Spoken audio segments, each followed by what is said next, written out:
Welcome to the Feminine Truth Podcast with Mary Miranda, a place where you can reconnect with your wild, cyclical, and fierce truth. I am Mary Miranda, a mentor, guide, healer, and intuitive coach. I guide women on a journey of remembrance, reconnection, and embodiment of their inner feminine truth. Join me each week to tap into raw, unedited, and unfiltered sacred conversations to help women tap into their inner feminine truth to become bold, unshakable, and apologetic in who they truly are. Let's jump into today's sacred conversation.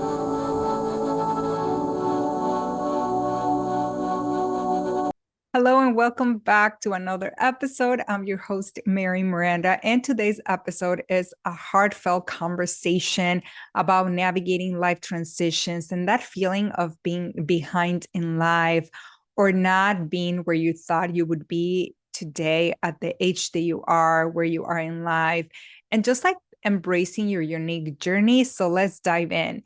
The first thing is that we have to acknowledge the reality. And I think that's one of the hardest things that people struggle with because life is a journey filled with transitions, phases, and at times it can feel like everybody else is moving at a different pace, like very fast, and we're so behind, or everybody else, our age and people that we know, are way ahead of us and way ahead in life than we are. And many times we thought we were going to be at the same rate, at the same pace that these people are. So there's a lot of comparison that happens too. And then it puts us in this state of feeling shame, feeling embarrassed, and feeling hopeless about our current reality in life and even in our future.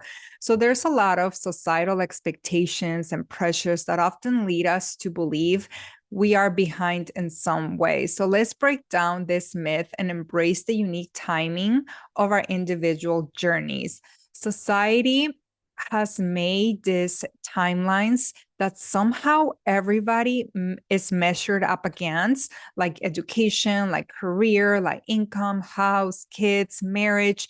We measure our progress and where we are in life and how well or how not well we are doing in life against these expectations that most often do not align with who we are and our own path and what we desire for our lives, and also like who created this expectations that everybody measures up against. And it's just like, why are we letting the standards that somebody else put for themselves or the milestones affect us? Like, who came up with these expectations and standards and milestones and said this is what everybody's going to be measuring up against, and if you are not here by this age and you have achieved all these things, that you are deemed a failure, you're behind in life. And like, that is so heavy to think about and to carry. It is time to define in our own terms what it is that we desire for our paths and live the life according to our own plan and what we desire. Sometimes all it takes is a shift in perspective to transform our outlook in life. And it's kind of like a reframe thoughts about being behind. So let's reframe those thoughts about being left behind. That's what I'm trying to say. And embracing the uniqueness of our own individual path and journey. Remember, your journey is your own and it is worthy of celebration, no matter how far or how behind you feel in life. Every single step on the way is worth celebrating. And I know sometimes it feels really hard because you feel, why am I celebrating? I'm not where I'm supposed to be at 30, at 40. I'm so behind. I don't own a home. I don't have a partner. I don't have a family. I don't have the career that I thought I wanted. I'm having a midlife crisis. I'm going through all these things and I'm so behind. I am not where I wanted to be. And like all these thoughts start escalating and you start ruminating and all these things. And you start comparing yourself to probably your peers, your friends, people you graduated high school with. And then you see how far ahead they are and you're not. And there's this comparison that is really a mood killer, is really a future killer, because you are measuring up against those people and you are not the same people. Maybe they wanted something else for their path, for their lives, and you're not comparing yourself is going to really do you more harm than good. So try to stay away from that. But let's move to how cultivating self-compassion when we are navigating life transitions and we're feeling behind can really help you. So when we feel behind, it's essential to practice self-compassion, grace, and kindness towards ourselves. I know sometimes it's not easy, but something that helped me to be more compassionate for myself was realizing that not everyone has the same experiences. Not everyone has the same rock bottoms that I've had. Not everyone has the same trauma or upbringing or childhood or difficulties or situations that I've been through. The other people have different circumstances, trauma, situations, and maybe it didn't impact them the same. And this is so funny when you think about that. Maybe you grew up in the same household with your siblings, but you experience life and childhood differently than your siblings. So maybe you don't have the same traumas, even though you lived in the same household and sort of experienced the same things. Maybe you feel things more deeply, or maybe you have, I'm neurodivergent. I have ADHD and anxiety, and I'm very prone to depression too. And I experience things differently, and also like my mindset and things in my childhood affect me differently than my siblings. And this also can be the case for you or for a friend, that not everybody has the same past and experiences, upbringing, conditioning, programming, stories, limiting beliefs. So of course it comes through this different filter within you, so it's not going to be the same. And when I came to understanding this, that not everybody has the same traumas. And when I felt myself comparing to others, I'm like, okay, they didn't go through everything that I've been through. They didn't experience everything that I've been through. And I know it's kind of like, oh, but some people had it worse than you and they bounced back. I'm like, okay, perfect. That has not been part of my journey. So I had to be a lot compassionate and have a lot of grace and to have a lot of kindness toward myself, because I started beating myself up, and because I'm extremely sensitive and my nervous system was highly dysregulated for a long time because I didn't process the same things the same way as others. And I always felt a lot of shame that why am I so behind and why am I this and that. And when I came to understand that I have my own experiences, that I process trauma, anxiety, feelings, ADHD, and things differently than others.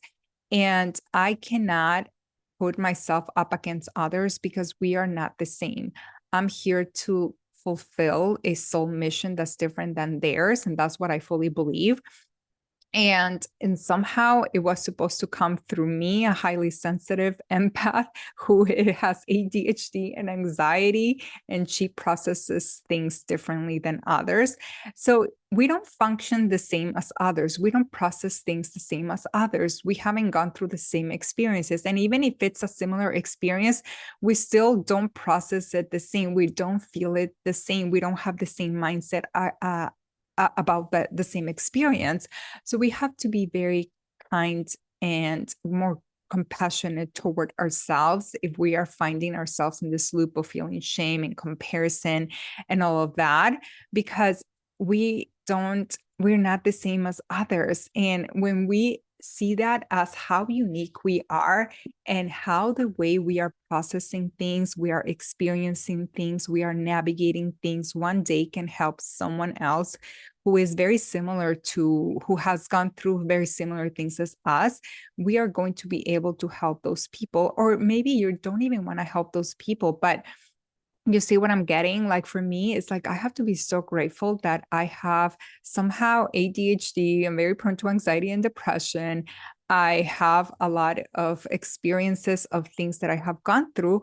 So therefore, when a client comes to me with an experience about SA or GRAPE, or an experience about narcissistic abuse, an experience about being coming to a new country and the assimilation and not fitting in, middle child syndrome, for example, experience, or an experience about being discriminated, or I have a wide range of experiences in my journey that I can help so many people. And that makes me feel like, oh my gosh, like I am sort of glad that I went through that. And I'm so glad that I navigated through that, because now I have so much experience in my toolbox that I can help people navigate through those, because I have navigated that myself and pull myself out of the darkness and come on the other side. So now when I look back, I'm like, oh my gosh, like I understand a little bit why I'm behind, and because I was navigating all the situations. But just think about and reflect how you are not here as others. You're not operating as others. You don't heal the same as others. You don't feel the same. You don't have the same genetic makeup as others either.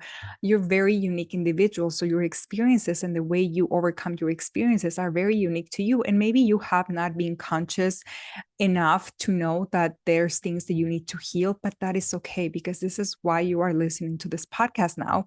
And how I overcame things sometimes takes me longer for me than I would like, but I also have to be more patient. And I am not a patient person. I'm an Aries. I am very impatient. So I have learned to be patient, and I have also learned to navigate difficulties and things that I go through with kindness and compassion, because I used to beat myself up so much and be so hard on myself. There's days that I still do that, and I kind of have to remember to slow down, to surrender, to be kinder, to not compare myself to others, because we are not on the same path. My path is very different.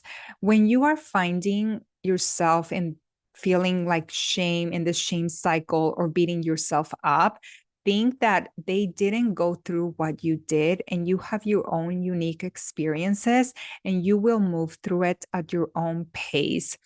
I stopped being, like I said, being hard on myself, and for now bouncing back as fast as others, not toughening up, stop being so sensitive and all of that, because I was literally abusing myself. That was self-abuse.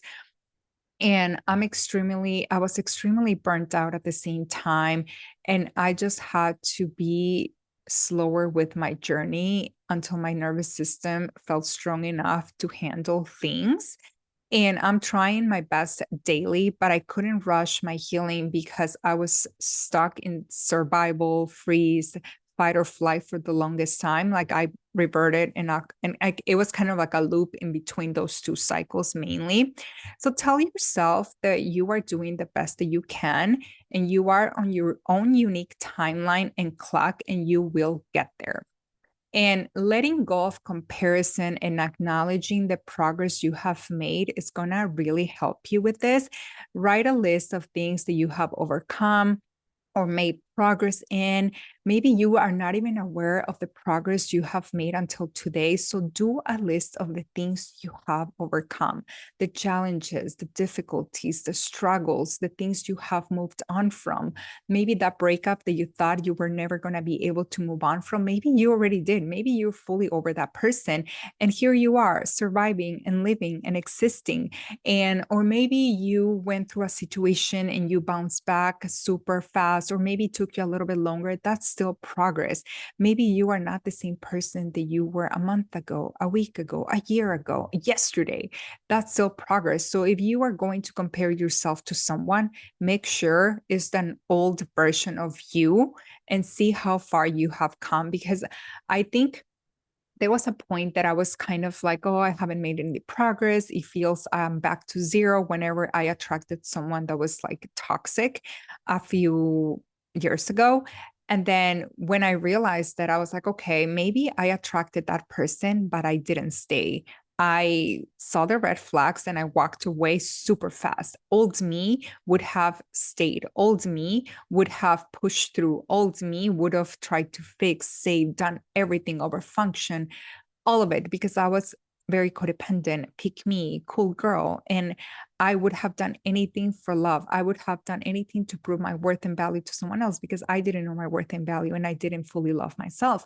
So now when I leave quickly, see the red flags and I walk away or don't entertain those men, I'm like, that is progress. All to me, I prayed the day I remember that I prayed the day that I was like, oh my gosh, I wonder what it feels like to love myself. I wonder what it feels like to be confident. I wonder what it feels like to know your worth and value, to not have that mean inner girl telling me things that I'm not beautiful, that I'm not attractive, that I'm dumb, that I'm all these things. Like I pray for the day that that voice gets quieter and quieter and I start saying kind things to myself. I start loving myself. I start showing myself that I matter, that I'm worthy, that I'm valuable and all those things. And next thing you know, like it took a few years, okay? I'm there. I'm there. And even though there's things that I feel like I'm behind in life, because I'm not the poster child for the American dream. I don't have the home. I don't have the career that I thought I was going to have. I don't have many of those societal timelines or milestones because that's not my path. And when I compare myself and I see that, oh my gosh, but I have made progress in all these areas of my life, like the way that I love myself, like I had to love myself and know my worth and value in the nothingness, having nothing, having no income, having no career, having no relationship, going through a divorce, having no house. I was homeless. I had to learn to build this foundation of loving myself and knowing my worth and value because of me, not because of all the things or achievements that I had, all that I did. It was because of me. And that is huge progress. That old version of me would have never, would have never. So that is progress. So make a list of everything and the old versions of you and compare yourself to that. And you're going to see how much progress you have made. Who cares if there's still men that, for example, let's just put it in dating. If you're still attracting men that are avoidance and all of that, but you pick up the red flags and you say no and you walk away and you don't entertain those men, that is huge progress. That means the healing is happening. It has happened. And that means that you are so much better than that old version of you. Okay. So I just feel like we have to all make this list because you're going to see and become aware of the progress and you're going to feel more successful and you're going to feel so much more better about yourself because you're going to be like, oh my gosh, I can't believe like I disregarded that. I can't believe I didn't even think about that. And oh my gosh, I have come so far. I love myself. I know my worth and value. I am into health and fitness, or I achieved this thing. It doesn't seem like a lot for everyone else, but for me and who I used to be, that is a huge milestone. So let's start putting our own milestones of what it means for us to be successful and operating based on those principles. So, what does success mean to me? What are the milestones that I want to achieve that I can be like, I will be successful. I will feel successful when I achieve that. For me, it was loving myself. For me, it was knowing my worth and value. For me, it was reconnecting with my body. For me, it was healing my gut. For me, it has been like not mastering, but yeah, mastering my emotions better. And I still have work to do when it comes to emotional intelligence because of my anxiety. And sometimes I feel depressed. But who I used to be, it's like light years behind me. And then who I am today, I'm like, that I have done so much progress. I am so proud of me. So when I think about it in that way, I'm like, I'm not really left behind because maybe those people that I'm comparing myself to, maybe they don't love themselves the way that I love myself. Maybe they don't really know their worth and value the way that I know my worth and value. Maybe they're married, maybe they have families, but they're unhappy, they're miserable. The wives are married single mothers. They're doing all the mental and emotional and physical labor of the marriage and the relationship. If it wasn't for them, maybe they wouldn't even be married or have a family. They're amazing mothers and they deserve so much more.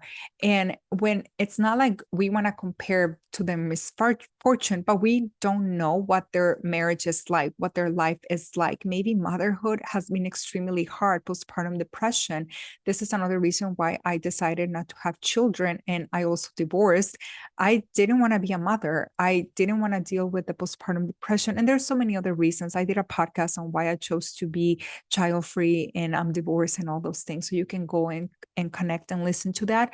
But don't compare your life to somebody else's pretty life that they put on social media, because you don't really know what's going on behind closed doors. So make the list. Now, fostering self-love during this feelings or this life transition that you're going through, or when those feelings of feeling left behind come up, it's going to be so crucial for you.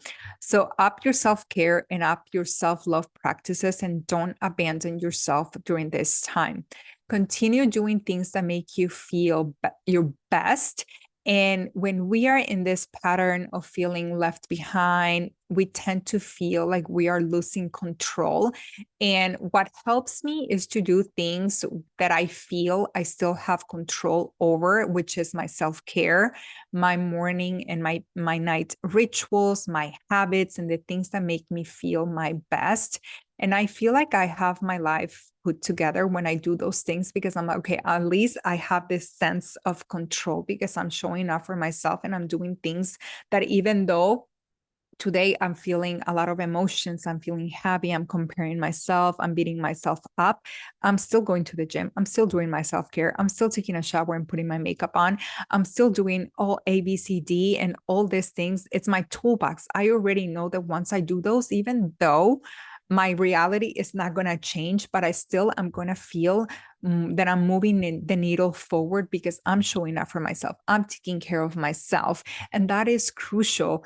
And for me, it's important because I do struggle with control issues, obviously, because I'm a type A, hyper independent woman. So I do have those things. So I know that when I don't know what's ahead, the uncertainty, the not knowing the future, because nobody knows the future, so I can get into anxiety. So when I start doing things that make me feel I'm in control of my life, of my day, of how I want to feel, then it makes me feel so much better. And like my life is more put together and like I have control of my life. Even if you're listening to this and you're like, that's an illusion. Okay, let me be Delulu, because that actually helps me, because maybe it's just like 2 hours of the day that I'm feeling like crap. So like knowing that I actually took care of myself, I did my self-care, I went to the gym, I worked out, I drank my 2 liters of water, I ate healthy, I did everything that I always do that makes me feel my best, I feel fulfilled and more accomplished. And that helps me feel hopeful. That makes me feel like I'm in control, that I can do this. I'm a baddie. And it just it's like a domino effect from that, because I increase my frequency and my energy. And then I start having a good day and seeing the light, not at the end of the tunnel, but in the next step, because I am not that far ahead. I don't like to think like there's light at the end of the tunnel. I'm like, no, let me turn on the light every step of the way, because I am my own light. And I am going to be doing that for myself. I hope that makes sense what I'm trying to explain. So if you're feeling out of control, like you don't have control of your circumstances, start doing things that make you feel you're in control of your day, of your emotions, how you want to feel. And I know, for example, like if I'm spiraling into anxiety and the thoughts, I know how to get myself out of that, out of sympathetic nervous system response back to a ventral response, which is kind of like the safety, which is kind of like feeling grounded again, feeling in my body. And that's reconnecting with my body. And I have so many practices to help my nervous system calm down from the fight or flight or the sympathetic nervous system. And a lot of those practices come in my morning rituals, also my night rituals throughout the day. But the biggest one that I do if I'm experiencing an overwhelming sensations and emotions is EFT, emotional freedom technique. I've talked about this so many times. And that is one thing that if you're feeling very emotionally charged right now with a lot of shame, a lot of inner like thoughts, anxiety, do EFT. Honestly, it's life-changing. So the goal is to show up for yourself and don't abandon. Write down a list of things that help you feel in control of your circumstances and do those things. Do the things that make you feel your best every day. Now, let's move into talking about finding purpose in the journey. And what if the journey is the destination? What if what if we don't focus on the actual destination? Like I said, the light at the end of the tunnel. What if the journey, we see it as the destination and we just take one step at a time, one step forward, one step, moving the needle forward a little bit, just a little bit, just a little bit. What if we don't have to do this 90-degree change, 180-degree change? What if it's just like a 10-degree change? What if it's just like a 1-degree change? What if it's just like a tiny little step forward to help you move the needle forward?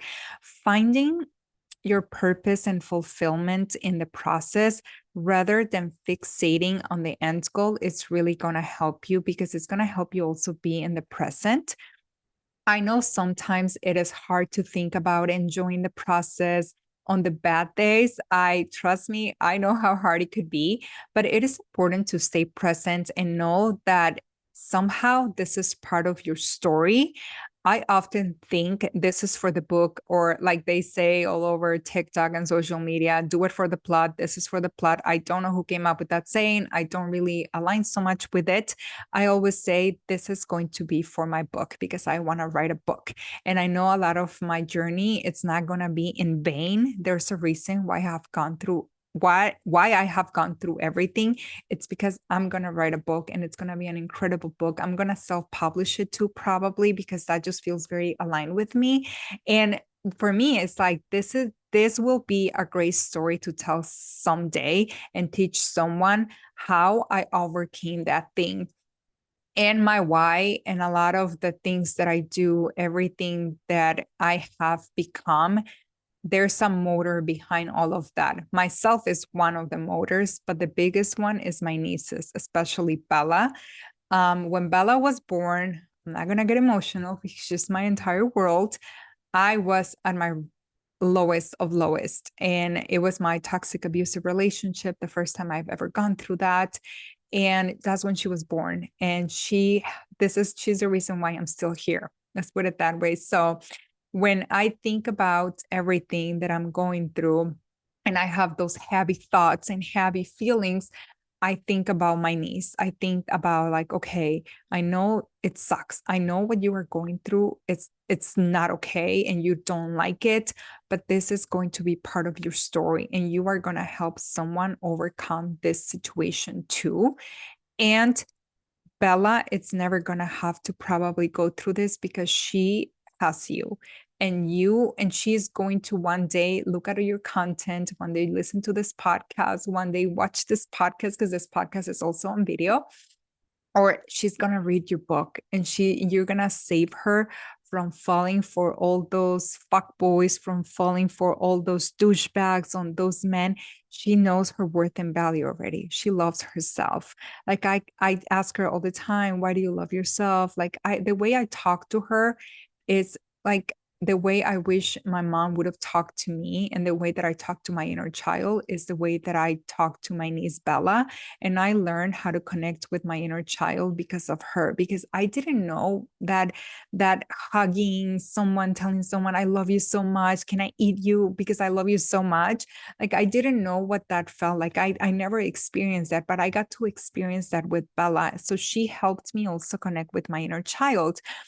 And there's so many other reasons why she's my why. But for me, it's like, if I have gone through every single freaking thing that I have gone through, is so my niece doesn't go through that. And even if she gets into some situations, she can bounce back so much better because she's going to have all this knowledge. I'm going to be like the best auntie ever. I'm going to be like the big sister I wish I had. I have a sister, but she went to the Marines. As soon as we came to the United States, we were together here for a year, and she went to the Marines. So I never got to hear advice from her, life advice, how to do life. We never got to have that experience with ourselves. And everything that I have gone through, I have sort of overcome on my own. And it's like, I want to be the role model and the big sister that Bella doesn't have. And I kind of want to help her not go through the shitty things that I have gone through. And yes, I can be grateful for all those things, but at the same time, it's like I wish I hadn't gone through all those things. But now I have all this knowledge, and it's gonna be for my book. And Bella is one day, this is going to serve Bella and my other babies, my other nieces, and my nephew too. But she's my biggest why. And when I think about like feeling left behind, I'm like, okay, but I'm carving my own path. This is my own journey, and maybe this is going to help Bella one day. I always have her in mind. There's not a day that goes by that I don't have my niece in my mind. And that's my why I do things. And the days that I don't want to do things, I'm like, okay, Bella, Bella, Bella, and also myself, but Bella is a huge reason for everything that I do, who I became. I wanted to be a good auntie. I wanted to be someone healed. I wanted to be someone that loved herself, that showed my niece what self-love feels like, what knowing your worth and value feels like, and how to do it, your standards, and so many other things. But anyway, I digress. Let's go back to the episode because I can talk about Bella and like all day long. I can talk about that little girl. She's like the best person. Everybody who meets her is the luckiest person in the world. That's all I'm going to say about her. That's how incredible that little girl is. She's 11. She's 11 and a half, and she's my Gemini princess. Okay. And let's go back to to this episode. So like do it for the plot, do it for a book, do it for the experience, do it because this is going to be a great story to tell of how you overcame this and bounced back stronger than ever. And maybe part of this journey is learning to navigate with resiliency, the ups and downs, the ebbs and flow, and all the messy and the good, and make the most out of it. Maybe this is part of your story, and don't you want to be an active participant? So don't detach from your journey and be an active participant in your story. Remember, you are the main character of your story. This is your story that you're writing for your book. And when you are at the end of this life, you want to look back and be like, that was a good book I wrote. Just think about that. Now, embracing change as growth. Life transitions are opportunities for growth and self-discovery, whether it's changing careers, starting a new chapter, or embracing singlehood. Maybe you're separated, divorced, and these shifts can be very transformative. Not everyone has it figured out after college. That's something that I learned. Sometimes we have to go through situations to grow, to evolve, and to create the life that we truly desired. And maybe your life that you were living in your 20s, in your 30s, I'm close to 40 now. Maybe it's not the life that you saw for yourself. Maybe this is why you're starting over. Maybe you are in your mid 30s, starting over, changing careers, leaving that marriage, starting over, and you now get to define what you want for your life, and you get to define it on your own terms and do the healing work and create the life that you truly deserve and desire. And I am almost 40. Like I said, I am starting over, and it is so scary, but I also know that even if it doesn't make sense to anyone else, I know where I'm going and everything makes sense to me. Like my path, my vision is so clear to me that even though like some days I do feel left behind, but it's because a lot of people judge me based on the societal expectations and milestones. And I'm like, I don't want to be defined that I needed to be married by a certain age, that I needed to have children, that I needed to be in this career and all of that, because that is a very linear path. And that's not the path that was created for me or that I desire or that I want. So I had to release the shame, the embarrassment, and those feelings of feeling so behind, like I don't have my shit together, but I was, like I said, I was measuring up against the progress based on societal expectations and putting myself up against the societal milestones that it's like that doesn't feel good for me. I don't want that for my life. And so I had to sit down and redefine my goals and redefine what I really wanted for my life and everything in my life. And now I am here showing up as part of this path. And I'm excited, even if others see me as being behind. I know where I am and how I feel about myself is the biggest blessing and the biggest milestone achievement that as a woman I could have achieved based on the women in my entire family and what they have done for themselves. I am so proud of me. I am literally so proud of me. So I know everything is leading to unexpected blessings in the life that I desired. So pursue your passions and identify with your vision for life, what it is that you want for your own life. Define your own milestones, define your own success, what success means to you, what achievement means to you, what feeling fulfilled and happy means to you. Redefine all of that. Don't let society and someone else define that for you. You get to do that for yourself. What do you desire for your life? And pursue that. Life transitions may be challenging, but they are also opportunities for growth, self discovery, evolution of yourself, and creating a life that feels authentic to you. Embrace your journey, be kind to yourself, and celebrate every milestone, as little and minimal that you think it is, and celebrate the incredible person that you are becoming and that you are. Celebrate who you are along the way. Enjoy the process. Don't wait for the destination to arrive at the destination to celebrate. Celebrate every step of the way. And don't rush what is not meant to be rushed. Stay tuned to yourself and your desires. And even if it's just moving a little step forward, the needle forward just a little bit. Do something every day to move the needle forward to create the life that you desired. And I cannot wait for the next episode. Stay tuned for more empowering conversations like this. Also, like send me ideas of what topics you want to hear on the podcast and what you thought about this podcast. If somebody else can be it can be beneficial for them to listen to this episode, please send it to them, share it on stories, on Instagram, on TikTok, on Facebook, tag me, and leave a 5-star review if you can on Apple or Spotify, and let me know what you think about the podcast, because that helps reach more women who can also resonate with this podcast. So I love you and thank you for being. Thank you so much for being part of this conversation on the Feminine Truth Podcast. This podcast is for you, for me, for us, for the Feminine Collective. Thank you for spending your time and energy with us. I so appreciate it. Please, it would mean so much if you could share this in your Instagram stories, in your Facebook stories, or everywhere, so this message gets spread and others can find this podcast and this conversation. And if you feel like someone needs to hear this message, please share with them. I would be so grateful for you, and let us know your thoughts, how this has helped you, how you connected with this topic, or how this has felt in your body.